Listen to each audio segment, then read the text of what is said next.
టీశాట్ ప్రేక్షకులకి, అలాగే టీఎస్పీసీ నిర్వహిస్తున్నటువంటి వివిధ పోటీ పరీక్షలకు సిద్ధమవుతున్నటువంటి తెలంగాణ యువకులకందరికి కూడా టీశాట్ తరపున శుభాకాంక్షలు. ఈ సెషన్లో మనము డిజాస్టర్ మేనేజ్మెంట్లో భాగంగా విపత్తు నిర్వహణ మన వ్యవస్థలో ఆ విపత్తు నిర్వహణ చట్టం ఎలా ఉన్నది అనే అంశాన్ని మనం పరిశీలిద్దాం. వీటితో పాటుగా వివిధ రకాలైన విపత్తులు, ఆ విపత్తులకు సంబంధించినటువంటి మూల కారణాలు, అలాగే ఆ విపత్తుల ద్వారా సంభవిస్తున్నటువంటి నష్టాలు, వీటన్నీ కూడా ఈ సెషన్లో మనం పరిశీలిద్దాం. ముందుగా మనం కనుక తీసుకున్నట్లయితే గత సెషన్లో దీని గురించి కొంత చర్చించడం జరిగింది. భారతదేశంలో ఉన్నటువంటి విపత్తు నిర్వహణ అనేది ప్రధానంగా 3 స్థాయిల్లో మనం గమనించవచ్చు. జాతీయ స్థాయిలోను, రాష్ట్ర స్థాయిలోను, మూడవది వచ్చి జిల్లా స్థాయిలో. జాతీయ స్థాయిలో ఉన్నటువంటి నేషనల్ డిజాస్టర్ మేనేజ్మెంట్ అథారిటీ ఏదైతే ఉందో దానికి అనుగుణంగా ఒక 5 ప్రధానమైన విభాగాలు పనిచేస్తున్నాయి. National executive committee, national disaster management board, అలాగే నేషనల్ డిజాస్టర్ మిటిగేషన్ ఫండ్, అలాగే నేషనల్ ఎగ్జిక్యూటివ్ కౌన్సిల్, అలాగే రెస్పాన్సివ్ ఫోర్సెస్ అంటే భద్రతా బలగాలు. ఇవన్నీ కూడా మనం గత సెషన్లో మనం వీటి గురించి చర్చించడం జరిగింది. అలాగే రాష్ట్ర స్థాయిలో కనుక మనం పరిశీలించినట్లయితే విపత్తు నిర్వహణ అనేది స్టేట్ డిజాస్టర్ మేనేజ్మెంట్ అథారిటీ అనే విభాగం ద్వారా మనము ఈ విపత్తు నిర్వహణ మనం పరిశీలించవచ్చు. జాతీయ విపత్తు నిర్వహణ చట్టం 2005 తీసుకురాకముందే భారతదేశంలో ఒక రాష్ట్రము మరియు కేంద్రపాలిత ప్రాంతాలు, ఆ రాష్ట్రాలకి ఆ ప్రాంతాలకి సపరేట్గా వారి యొక్క డిజాస్టర్ మేనేజ్మెంట్ అంటే విపత్తు నిర్వహణకి ఒక చట్టాలు తీసుకురావడం జరిగింది. అందులో కనుక మనం పరిశీలించినట్లయితే 2003లోనే గుజరాత్ రాష్ట్రము ఆ రాష్ట్రానికి సంబంధించినటువంటి రాష్ట్ర విపత్తు నిర్వహణ చట్టం 2003లో తీసుకురావడం జరిగింది. అలాగే దీని తర్వాత డామన్ అండ్ డయ్యూ కూడా అదే బాటలో పయనించి ఒక డిజాస్టర్ మేనేజ్మెంట్ అథారిటీని కూడా ఏర్పాటు చేసుకోవడం జరిగింది. సో దీని తర్వాత 2005 చట్టం తర్వాత వచ్చినటువంటి చట్టంలో నిబంధనలకు అనుసరించి ఆ 2005 డిజాస్టర్ మేనేజ్మెంట్ యాక్ట్లో ఉన్నటువంటి సెక్షన్ 20గా పరిశీలిస్తే ఆ 20 సెక్షన్ 20లో ఉన్నటువంటి నిబంధనలకు అనుగుణంగా ఆయా రాష్ట్రాల విపత్తు నిర్వహణ నిర్వహించుకునేందుకు రాష్ట్ర విపత్తు నిర్వహణ అథారిటీని ఏర్పాటు చేసుకునే వెసులుబాటు కల్పించడంతో ప్రతి రాష్ట్రం కూడా ఆయా రాష్ట్రాల విపత్తు నిర్వహణ అథారిటీని ఏర్పాటు చేసుకున్నాయి. ఈ విపత్తు నిర్వహణ అథారిటీకి రాష్ట్ర పరిధిలో ఆ రాష్ట్ర ముఖ్యమంత్రి చైర్మన్గా ఉంటారు.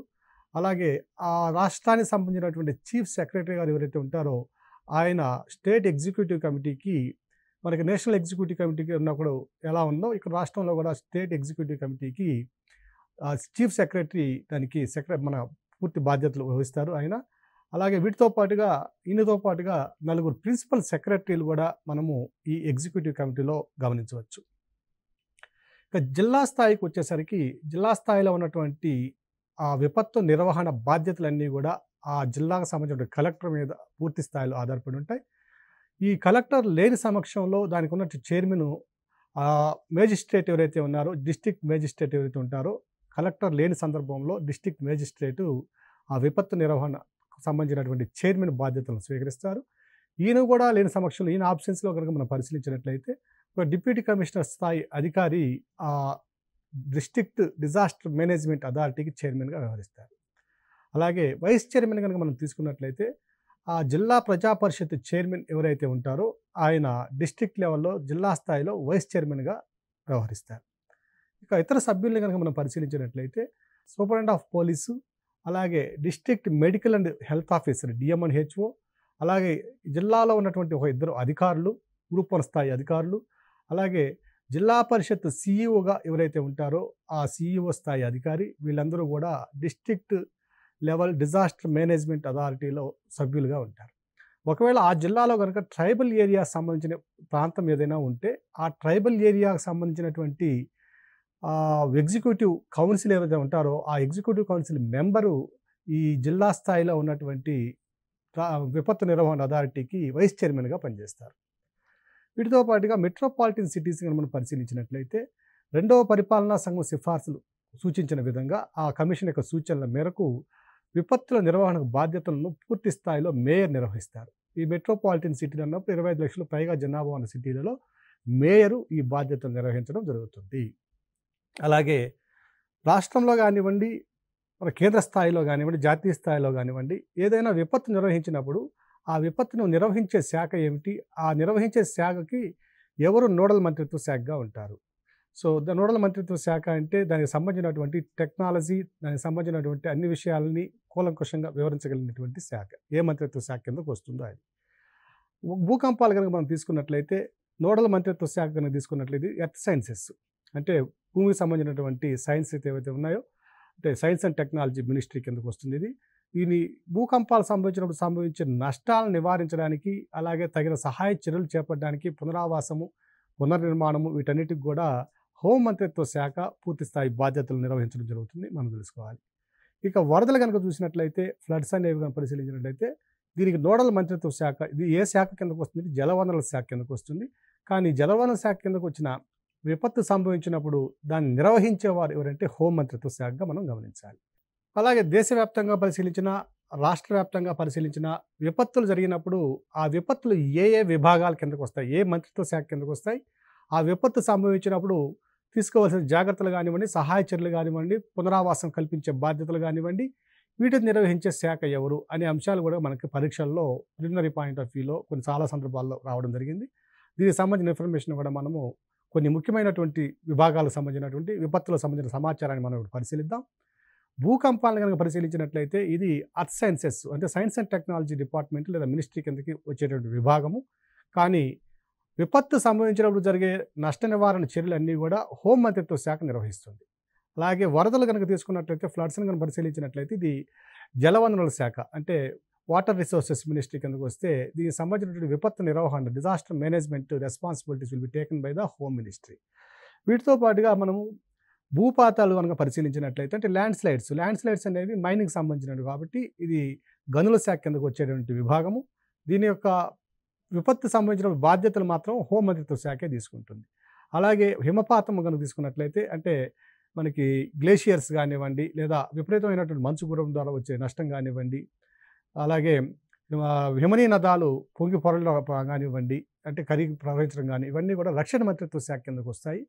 దానికి సంబంధించిన బాధ్యతలు మాత్రం హోమ్ మినిస్ట్రీ, కేంద్ర హోం మంత్రిత్వ శాఖ లేదా ఆ రాష్ట్రాల హోం మంత్రిత్వ శాఖ తీసుకోవడం జరుగుతుంది. అలాగే అణు విపత్తులు కూడా అణుశక్తి విభాగం కిందకు వస్తాయండి. అణుశక్తి విభాగం వచ్చి సైన్స్ అండ్ టెక్నాలజీలో ఉన్నటువంటి మినిస్ట్రీ కింద ఉన్నటువంటి ఒక సపరేట్ వింగ్.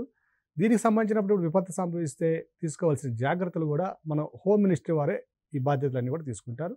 అలాగే డ్రాట్స్ రావచ్చు, అంటే హెయిల్ స్టామ్స్, లేదంటే పెస్ట్స్, అంటే తెగుళ్ళు, కరువు, వడగళ్ళు, ఇవన్నీ కానీ వచ్చినప్పుడు మనం పరిశీలించినట్లయితే ఇవన్నీ కూడా వ్యవసాయ మంత్రిత్వ శాఖ కిందకు వచ్చేటటువంటి అంశాలు ఇవన్నీ. అలాగే వీటి ద్వారా సంబంధించిన విపత్తులు కనుక పరిశీలించినట్లయితే ఆ విపత్తు నిర్వహణ బాధ్యత కూడా ఆ కన్సర్న్ మినిస్ట్రీ వ్యవసాయ మంత్రిత్వ శాఖని తీసుకోవడం మనం గమనించవచ్చు. పారిశ్రామికంగా సంభవించేటువంటి విపత్తులు కానివ్వండి, రసాయన విపత్తులు కానివ్వండి, దీని ద్వారా సంభవించిన విపత్తుల యొక్క నోడల్ మంత్రిత్వ శాఖను కనుక మనం పరిశీలించినట్లయితే ఇది అటవీ శాఖ కిందకు వస్తుంది. కానీ నిర్వహించే శాఖ మాత్రం పర్యావరణ శాఖ దీని యొక్క బాధ్యతలు తీసుకుంటుంది. ఇక బయలాజికల్ విపత్తులు కనుక మనం చూసినట్లయితే ఈ రెండు కూడా నోడల్ మంత్రిత్వ శాఖ, నిర్వహణ శాఖ రెండు కూడా ఆరోగ్య కుటుంబ సంక్షేమ శాఖను నిర్వహిస్తుంది. ఇక తుఫాన్లు, సునామీలు ఈ రెండింటిని నిర్వహించే శాఖ మాత్రం హోమ్ మినిస్ట్రీ అయితే, తుఫాన్లు నిర్వహించే శాఖ వాతావరణ శాఖ, నోడల్ మంత్రిత్వ శాఖ వాతావరణ శాఖ అవుతుంది. సునామీలని సంభవించినప్పుడు దానికి సంబంధించినటువంటి నోడల్ మంత్రిత్వ శాఖను పరిశీలించినట్లయితే అది earth sciences ministry, earth sciences విభాగానికి మనం దీన్ని గమనించాలి. నేషనల్ డిజాస్టర్ మేనేజ్మెంట్ ఇన్స్టిట్యూట్స్ని కూడా మనకు కొన్ని సందర్భాల్లో ఎగ్జామ్స్లో అడగడం జరుగుతుంది. చాలా వరకు మనకి న్యూఢిల్లీలో ఉన్నటువంటి ఇన్స్టిట్యూట్స్ మీద చాలా సందర్భాలు అడగడం జరిగింది. National institute of disaster management, అలాగే SAARC disaster management centre, national centre for disaster management, institute of insurance and risk management, ఈ 4 సంస్థలన్నీ కూడా న్యూఢిల్లీలో మనం గమనించవచ్చు. ఇక నేషనల్ ఇన్స్టిట్యూట్ ఆఫ్ హైడ్రాలజీ, జాతీయ జలవనరుల ఇన్స్టిట్యూటు కేంద్రం కనుక మనం పరిశీలించినట్లయితే ఇది ఉత్తరాఖండ్లో ఉన్నటువంటి రూర్కీలో ఏర్పాటు చేయబడింది. ఇక నేషనల్ ఇన్స్టిట్యూట్ ఆఫ్ ఓషనోగ్రఫీ అనేక సందర్భాల్లో ఈ ప్రిలిమ్స్ ప్రశ్నల్లో ఇది అడగబడింది ఈ అంశము. ఈ నేషనల్ ఇన్స్టిట్యూట్ ఆఫ్ ఓషనోగ్రఫీ అంటే జాతీయ సముద్ర శాస్త్ర సంస్థ మనం కనుక పరిశీలించినట్లయితే ఇది గోవాలో ఉన్నటువంటి డోనోపాలా అనే ప్రదేశంలో దీన్ని ఏర్పాటు చేయడం జరిగింది. ఇక హైదరాబాద్లో ఉన్నటువంటి సంస్థలను కూడా అనేక సందర్భాల్లో మనం గమనించే ప్రశ్నలు రావడం. Indian tsunami early warning centre అనేది హైదరాబాద్లో ఉన్నటువంటిది. అలాగే ఇంకొక remote sensing centre NRSC national remote sensing centre కనుక జాతీయ రిమోట్ సెన్సింగ్ సెంటర్ కేంద్రం కూడా హైదరాబాద్లో ఉన్నటువంటి సంస్థగా మనం గమనించాలి.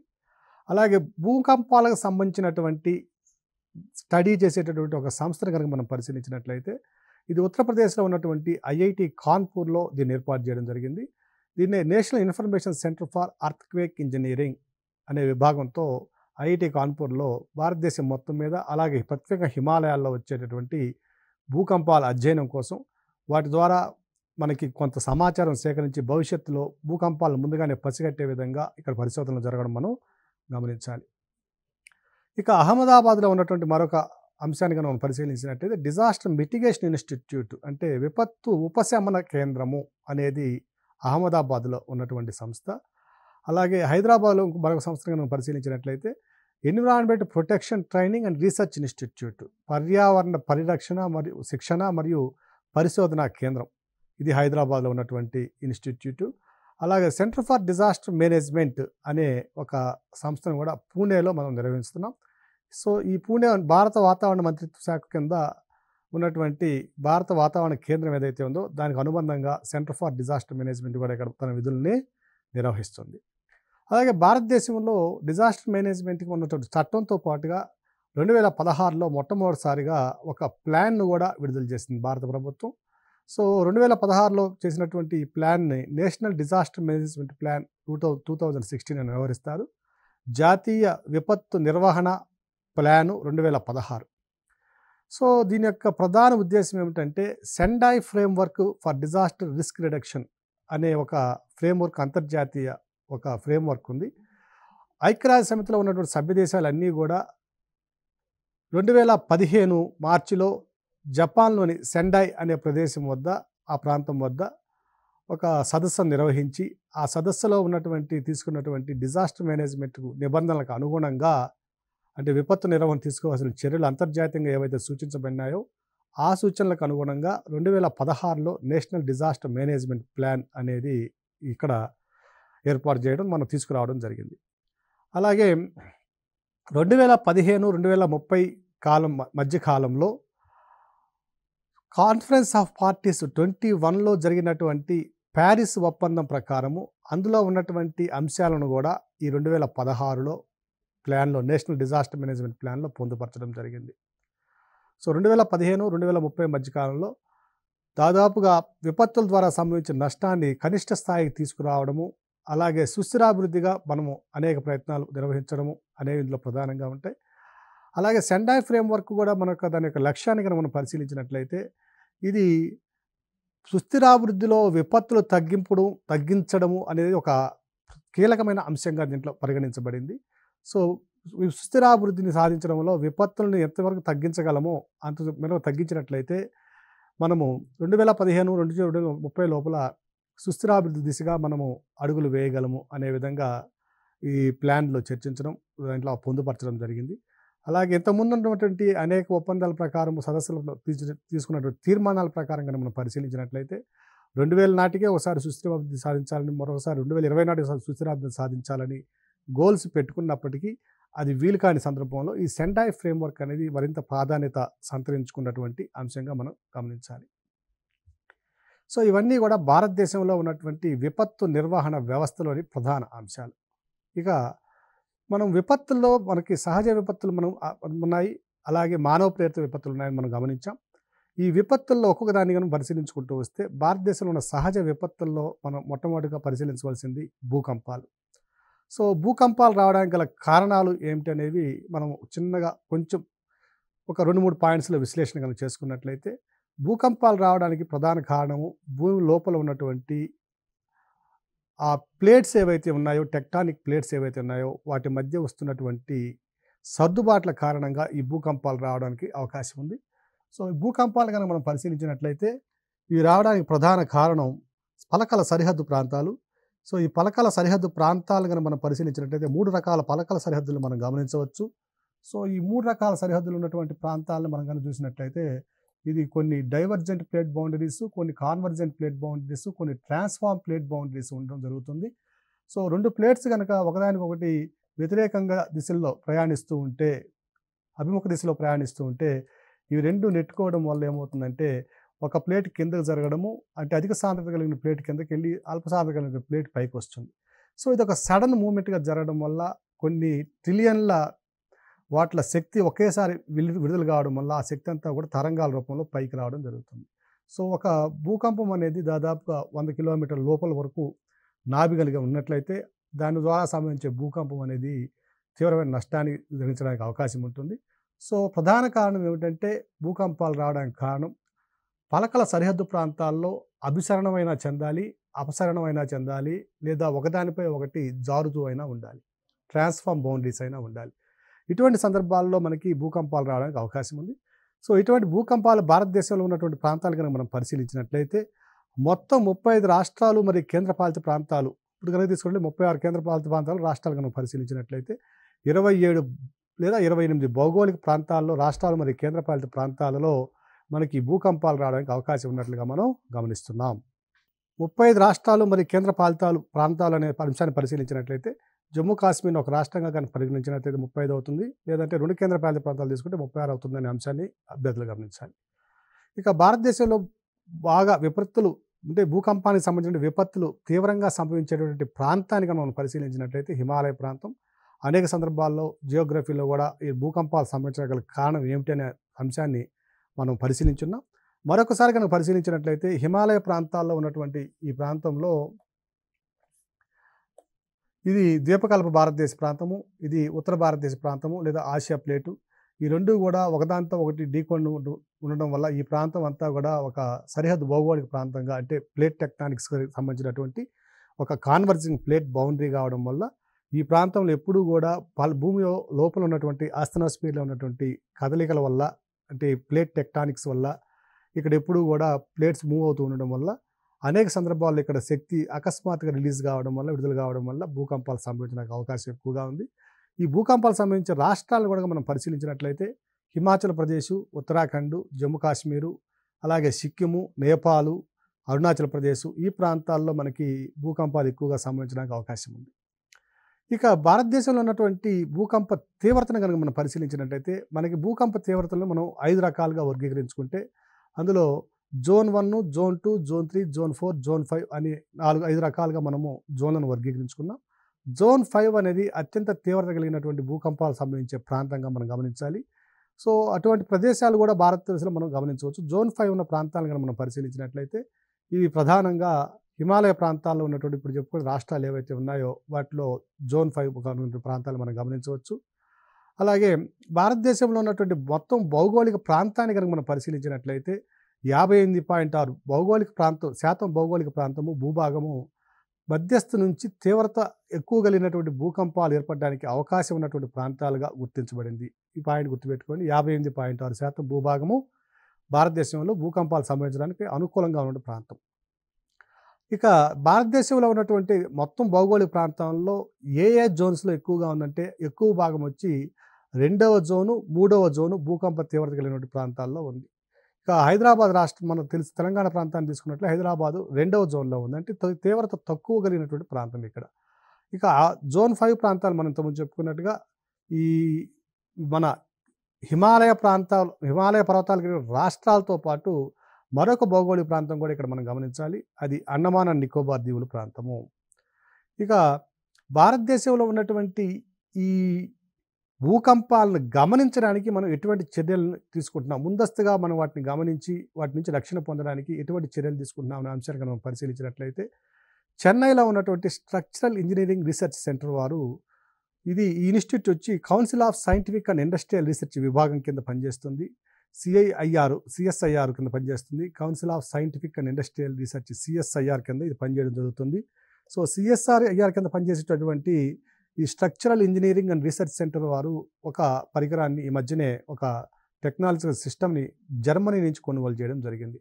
So early earthquake warning and security system అనే ఒక ఈ టెక్నాలజీ మనం జర్మనీ నుంచి కొనుగోలు చేసి దాన్ని ఈ మధ్యనే ఈ చెన్నైలో ఉన్నటువంటి స్ట్రక్చరల్ ఇంజనీరింగ్ రీసెర్చ్ సెంటర్లో నిర్వహించి అక్కడ నిర్వహణ చేస్తున్నాం. దీని ద్వారా మనకి భూకంపాలను పరిశోధించడానికి ముందుగా మనం వాటిని ఎస్టిమేషన్ వేయడానికి, గమనించడానికి కూడా అవకాశం ఉంటుందనే అంశాన్ని పరిశీలనలో ఉంది ఇప్పటికి కూడా. అలాగే మనకి ఉత్తరాఖండ్లో ఉన్నటువంటి రూర్కీలో ఉన్నటువంటి ఐఐటి ఏదైతే ఉన్నదో, ఇండియన్ ఇన్స్టిట్యూట్ ఆఫ్ టెక్నాలజీ, వీరు కూడా మినిస్ట్రీ ఆఫ్ ఎర్త్ సైన్సెస్ యొక్క సంయుక్త ఆధ్వర్యంలో, అంటే వారి యొక్క సహకారంతో ఏం చేస్తున్నారంటే ఒక పైలట్ ప్రాజెక్ట్ని ఉత్తరాఖండ్లో ప్రారంభించడం జరిగింది. ఎందువల్లంటే ఉత్తరాఖండ్లో భూకంప తీవ్రత అధికంగా ఉన్నది. దానికి సంబంధించిన టెక్నాలజీ కూడా అక్కడ ఉన్నది కాబట్టి, ఇండియన్ ఇన్స్టిట్యూట్ ఆఫ్ టెక్నాలజీ ఉంది కాబట్టి ఆ ప్రాంతంలో దీన్ని నిర్వహిస్తున్నారు. సో ఈ పైలట్ ప్రాజెక్టు కూడా మంచి పురోగతిలో ఉన్నట్లుగా మనకి తెలుస్తుంది. అలాగే నేషనల్ ఎర్త్‌క్వేక్ రిస్క్ మిటిగేషన్ అనే ఒక ప్రభుత్వ పథకం కూడా ఈ కేంద్ర ప్రభుత్వం 2013లో ఈ పథకాన్ని ప్రారంభించడం జరిగింది. సో దేశవ్యాప్తంగా సంభవించే ఏదైతే భూకంపాలు ఉన్నాయో వాటి ద్వారా సంభవించేటువంటి నష్టాన్ని, అపాయాన్ని, రిస్క్‌ని తగ్గించేందుకు ఈ పథకాన్ని ప్రవేశపెట్టడం జరిగింది. ఇక భారతదేశంలోనూ ప్రపంచవ్యాప్తంగాను ఉన్నటువంటి మనకి ప్రిలిమినరీ పాయింట్ ఆఫ్ వ్యూలో ఉన్నటువంటి ఎగ్జామ్స్ కోసం కనుక కొన్ని ప్రధానమైన అంశాలను కనుక మనం పరిశీలించినట్లయితే, ఏ ఏ ప్రాంతాల్లో ఎర్త్‌క్వేక్స్ అధికంగా జరుగుతున్నాయి, ఏ ఏ సంఘటన ఎప్పుడు జరిగింది అనే అంశం కూడా ఇక్కడ మనకి చాలా ప్రధానమైన అంశము. ఇక ఆఫ్ఘనిస్తాన్లో కనుక చూసినట్లయితే ఇది కూడా హిమాలయ ప్రాంతాల్లో భౌగోళిక ప్రాంతం కాబట్టి ఇక్కడ కూడా అధికంగా భూకంపాలు సంభవిస్తూనే ఉంటాయి. ఈ మధ్యనే రీసెంట్గా కనుక చూసినట్లయితే 21 జూన్ 2002న సంభవించినటువంటి భూకంపము 1163 మరణాలకు కారణమైంది ఆఫ్ఘనిస్తాన్లో. అలాగే 2021లో ప్రపంచవ్యాప్తంగా చూసినట్లయితే హైతీ ప్రాంతంలో వచ్చినటువంటి భూకంపము 14 ఆగస్టున రావడం జరిగింది. దీంతో దాదాపుగా 2250 మంది వరకు కూడా దీంట్లో మరణాల బారిన పడ్డారు. అలాగే 2018లో సెప్టెంబర్లో జరిగినటువంటి ఒక ఇండోనేషియాలో సంభవించినటువంటి భూకంపం, దాని ద్వారా వచ్చినటువంటి సునామీ, ఈ రెండింటి కలయిక ద్వారా వచ్చినటువంటి విపత్తు ద్వారా 4340 మంది మరణాలు ఇక్కడ చోటు చేసుకోవడం జరిగింది. అలాగే నేపాల్లో సంభవించినటువంటి భూకంపం, దీని తర్వాత ప్రధానంగా చూసినట్లయితే దాదాపుగా 9000 మంది మరణం సంభవించింది. ఇక్కడ 8964 మంది చనిపోవడం జరిగింది. ఇది 2015 ఏప్రిల్ 25 జరిగినటువంటి ఒక ప్రధానమైనటువంటి దుర్ఘటన. దీని తర్వాత తొహోకు ఎర్త్‌క్వేక్, ఇది వచ్చి జపాన్లో ఉన్నటువంటి ప్రాంతము, చాలా కీలకమైన ప్రాంతము, అణు విద్యుత్ కేంద్రం ఉన్నటువంటి ప్రాంతం ఇక్కడ. తొహోకు అనే ప్రాంతంలో 11 మార్చి 2011న జరిగినటువంటి సంఘటన. ఇదే ఫుకుషిమా సంఘటన కూడా అంటారు దీన్ని. దాదాపుగా 21,000 మంది ఒక 2 రోజుల్లోనే చనిపోవడం జరిగింది. చాలా భయంకరమైన ప్రమాదమైన దుర్ఘటన ఇది. 11 మార్చి 2011 జరిగినట్టు సంభవించిన ఘటన ఇది. దీని తర్వాత చూసినట్లయితే సిచువాన్ ఎర్త్‌క్వేక్, ఇది చైనాలో ఉన్నటువంటి ప్రావిన్స్ ప్రాంతము, చైనాలో ఉన్నటువంటి పశ్చిమ వాయువ్య ప్రాంతంలో ఉన్న సిచువాన్ ప్రాంతము. ఇది 12 మే 2008 సంభవించినటువంటి సంఘటన. ఇది చాలా తీవ్రమైన దుర్ఘటన. ఇక్కడ కూడా దాదాపు 87,000 మంది చనిపోవడం ఈ దుర్ఘటన ద్వారా మనం గమనించవచ్చు. అలాగే 2005 అక్టోబర్లో జరిగినటువంటి 8వ తేదీ వచ్చినటువంటి సంభవించినటువంటి కాశ్మీర్ ఎర్త్‌క్వేక్ కూడా చరిత్రలో ఒక బ్లాక్ స్పాట్, ఇది నల్ల మచ్చగా మిగిలిపోయింది. ఇక్కడ కూడా 87,000 మంది చనిపోవడం జరిగింది కాశ్మీర్ భూకంపంలో. అలాగే ఇండియన్ ఓషన్లో వచ్చినటువంటి సునామీ ఏదైతే ఉందో 2004 డిసెంబర్ 26న మనకు అందరికీ తెలిసిన సంఘటన. సో దీని ద్వారా దాదాపుగా 2,27,000 మంది ఆ హిందూ మహాసముద్ర పరిధి ప్రాంతాల్లో అందరూ కూడా చనిపోవడం జరిగింది. భారతదేశంలో 10,000 పైగా చనిపోయారు ఇక్కడ. ఇక 2002లో హిందూ కుష్ ప్రాంతం కనుక మనం పరిశీలించినట్లయితే, హిందూ కుష్ పర్వతాలు అనేవి ఆఫ్ఘనిస్తాన్లో ఉన్నటువంటి పర్వతాలు. ఈ ఆఫ్ఘనిస్తాన్లో 25 మార్చి 2002 సంభవించినటువంటి ఈ సంఘటన ద్వారా దాదాపు 1000 మరణాలు సంభవించడం జరిగింది. ఇక 2001లో రిపబ్లిక్ డే నాడు మనకి అందరికి కూడా గుర్తే ఉంటుంది. 26 జనవరి 2001లో సంభవించిన సంఘటన ఇది. దీన్ని గుజరాత్ ఎర్త్‌క్వేక్ అంటారు. దీని ద్వారా 20,000 పైగా మరణాలు దీన్ని ఒక రోజులోనే సంభవించినటువంటి సంఘటన మనం గమనించవచ్చు. సో ఈ విధంగా మనం చూసినట్లయితే అనేక సందర్భాల్లో మనకి భారీ స్థాయిలో మనకి ఎక్కడైతే జన నష్టం జరిగిందో ఆ జన నష్టానికి, ప్రాణ నష్టానికి సంబంధించినటువంటి ఇన్సిడెంట్స్ అందరూ కూడా ఎగ్జామినేషన్ పాయింట్ ఆఫ్ వ్యూ అందరూ కూడా గుర్తుపెట్టుకోవాల్సిన అవసరం ఎంతైనా ఉంది. ఇక లార్జెస్ట్ మ్యాగ్నిట్యూడ్ ఎర్త్‌క్వేక్స్ని మనం చూసినట్లయితే అత్యంత తీవ్రత, రిక్టర్ స్కేల్ మీద అధిక తీవ్రత కలిగినటువంటి భూకంపాలు సంభవించినటువంటి సంఘటనలు కూడా మనకి పరీక్ష విషయంలో, అంటే ఎగ్జామినేషన్ పాయింట్ ఆఫ్ వ్యూలో మనకి చాలా ప్రధానమైన అంశాలు. ఇప్పటి వరకు సంభవించినటువంటి అత్యంత తీవ్రత కలిగిన భూకంపం ఏమైనా ఉంది అంటే అది 2004 డిసెంబర్ 26న జరిగినటువంటి ఈ ఇండియన్ ఓషన్లో జరిగినటువంటి భూకంపం ద్వారా వచ్చిన సునామీ ఏదైతే ఉందో, సో ఆ సునామీ సంభవించడానికి కారణమైనటువంటి భూకంపమే అత్యంత తీవ్రతమైనటువంటి భూకంపం ఇది. దీని యొక్క మ్యాగ్నిట్యూడ్ని కనుక మనం పరిశీలించినట్లయితే రిక్టర్ స్కేల్ పైన దీని యొక్క పరిధి 9.1గా ఉంది. అలాగే దాని తర్వాత 2011లో సంభవించినటువంటి జపాన్లోని తొహోకు ఎర్త్‌క్వేక్ రెండవ అత్యంత తీవ్రత కలిగినటువంటి భూకంపం. ఇది 9.0 మ్యాగ్నిట్యూడ్తోను. అలాగే 2010లో గనక సంబంధించి చూసినట్లయితే చిలీ ప్రాంతంలో, చిలీ దేశంలో ఒక భూకంపము, దానితో పాటుగా సునామీ రావడం జరిగింది. సో, మూడవ తీవ్రత కలిగినటువంటి భూకంపం ఏమిటంటే 8.8 తీవ్రత ఉన్నటువంటి చిలీ ఎర్త్‌క్వేక్ అనేది మూడవ అధిక తీవ్రత కలిగిన భూకంపంగా మనం గమనించాలి. అలాగే నియాస్ సిమిలో ఎర్త్‌క్వేకు, అలాగే సుమత్రాలో జరిగినటువంటి ఇండియన్ ఓషన్‌లో ఉన్నటువంటి ఇండోనేషియా ప్రాంతంలో జరిగినటువంటి ఎర్త్‌క్వేక్ వచ్చి 2012లో ఇది 8.6 తీవ్రత కలిగినటువంటి ఎర్త్‌క్వేక్. 2011లో మనకు జరిగినటువంటి తోహోకు ఎర్త్‌క్వేక్ భూకంపాన్ని కనుక మనం పరిశీలించినట్లయితే, ఈ భూకంపం, సునామీ ఏదైతే సంభవించిందో ఇది ప్రపంచ చరిత్రలోనే అత్యంత డ్యామేజ్ కలిగినటువంటి, అంటే ఇంత నష్టం ఎప్పుడూ సంభవించినటువంటి భూకంపం ఇక్కడ మనం గమనించవచ్చు. సో, ప్రపంచవ్యాప్తంగా అత్యధిక నష్టాన్ని మిగిల్చిన భూకంపం క్రింది వానిలో ఏది అంటే అది తోహోకు ఎర్త్‌క్వేక్. సునామీ ద్వారా వచ్చినటువంటి ఈ సంఘటన $630 బిలియన్ డ్యామేజ్‌ని కలిగించింది. అలాగే $150 బిలియన్ చైనాలో సంభవించినటువంటి సిచువాన్ ఎర్త్‌క్వేక్ అనేది రెండవ అత్యంత ప్రమాదకరమైన, అంటే నష్టాన్ని మిగిల్చినటువంటి ఎర్త్‌క్వేక్, భూకంపము. అలాగే క్రైస్ట్ చర్చ్ ఎర్త్‌క్వేక్ న్యూజిలాండ్లో ఇది $40 బిలియన్ సంభవించినటువంటి ఎర్త్‌క్వేక్ ఇది కూడా. అలాగే మనకి కొన్ని సందర్భాల్లో మనకి ఎర్త్‌క్వేక్స్, అలాగే మన ఫ్లడ్స్ 2 కలిసి వచ్చిన సంఘటనలు కనుక మనం పరిశీలించినట్లయితే 11 అక్టోబర్ 1737న ఒక ప్రపంచ చరిత్రలోనే మిగిలిపోయినటువంటి ఒక భయంకరమైనటువంటి విపత్తు ఏమిటంటే, ఈ వెస్ట్ బెంగాల్ ప్రాంతంలో ఉన్నటువంటి బెంగాల్ ఎర్త్‌క్వేక్ ద్వారా దాదాపుగా 3 లక్షల మంది ప్రజలు ఇక్కడ చనిపోవడం జరిగింది. 3 లక్షల మంది ఇక్కడ చనిపోవడం జరిగింది. సో, ఇది ప్రపంచ చరిత్రలోనే ఒక ప్రధానమైనటువంటి దుర్ఘటనగా మనం గమనించాలి. అలాగే వీటితో పాటుగా మనకి కోల్కతా సైక్లోన్ వచ్చినటువంటి సందర్భాన్ని మనం పరిశీలించినట్లయితే, ఈ సైక్లోను అదే మన ఎర్త్‌క్వేక్ ద్వారా సంభవించినటువంటి ప్రాంతంలో కూడా చాలా తీవ్రమైన నష్టాన్ని మనం గమనించవచ్చు. ఈ సందర్భంలోనే అనేక షిప్లు కూడా బెంగాల్ ప్రాంతంలో మన హిందూ మహాసముద్రం అంటే బంగాళాఖాతంలో మునిగిపోవడం, కొన్ని లక్షల లైవ్ స్టాక్ అంటే పశు సంపద కూడా ఇక్కడ మనకి గల్లంతు కావడం అనే సందర్భాలన్నీ కూడా మనం గమనించవచ్చు. సో, ఇక అభ్యర్థులందరూ కూడా ఈ భూకంపాలకు సంబంధించినటువంటి ఈ డేటాను తప్పనిసరిగా గుర్తుపెట్టుకొని కనీసం 1-2 ప్రశ్నలు ఇక్కడ రావడానికి అవకాశం ఉంది కాబట్టి, ఈ డేటాను అంతా కూడా దీనికి అదనంగా కరెంట్ ఇన్ఫర్మేషన్ కూడా మీరు యాడ్ చేసుకొని, జత చేసుకొని ఈ పరీక్షకు ప్రిపేర్ కావాల్సిందిగా అభ్యర్థిస్తున్నాం. ధన్యవాదాలు.